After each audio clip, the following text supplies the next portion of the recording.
Okay, guys, listen.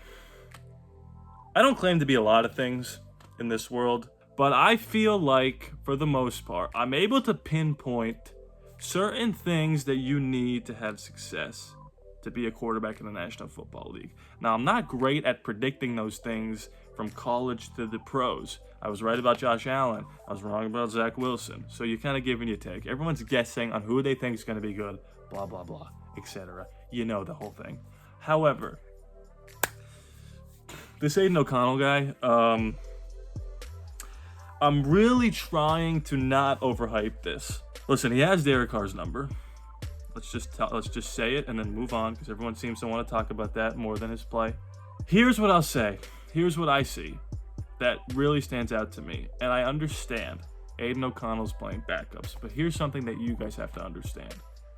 It's not like the receivers that Aiden O'Connell is throwing to are starters and they're going up against second and third stringers. They are also backups and third stringers playing on offense, on the offensive line, the running backs, the wide receivers. Everyone is a backup. So when he makes a throw, like the throw he made in the third preseason game to Trey Tucker on the sidelines, it was a deep out. He humdinged it in there, right on his chest. Trey Tucker absorbed it, ran out of bounds.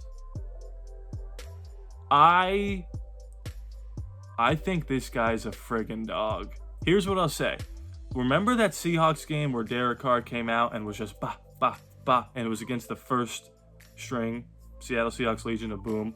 There were some big flash plays in there. The big Denarius Moore touchdown. And then there was another tip touchdown that was kind of a fluky-ish play, but Derek Carr made a lot of good throws in that game.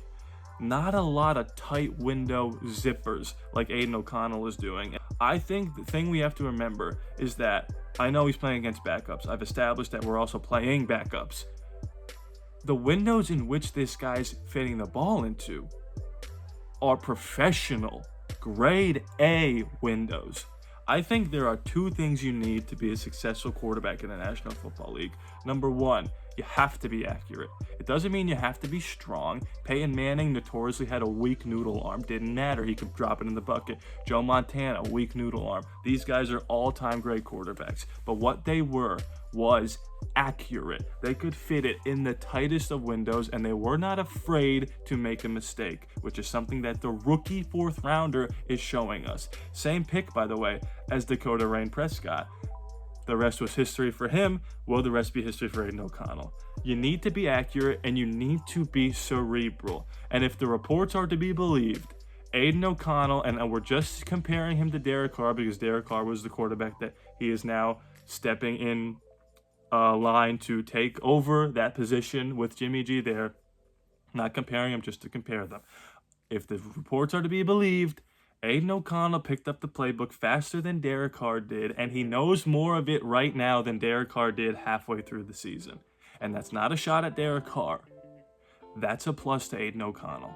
So what that tells you is not only is he smart enough to pick up one of the most complicated offenses in the league, he knows what to do with the football.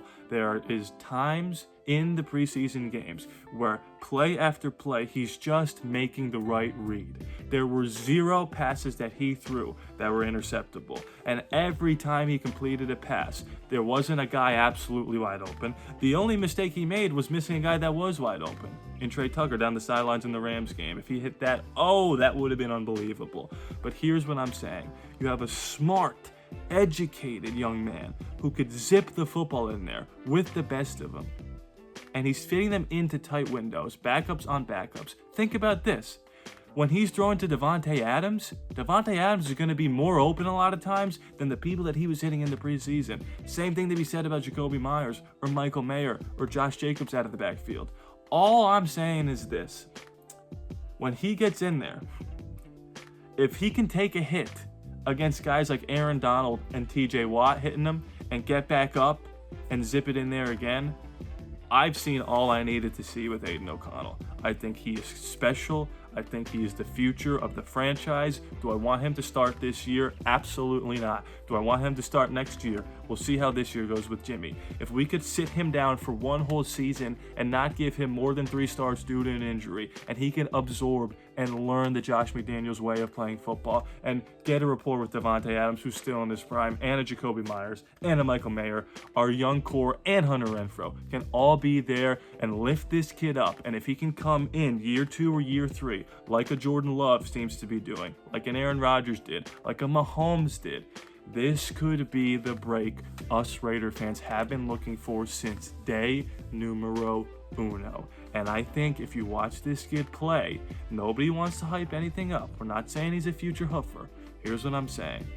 It looks a little bit different than any quarterback we've seen play for the Raiders in the last 20 years. Anyway, guys, thank you so much for watching.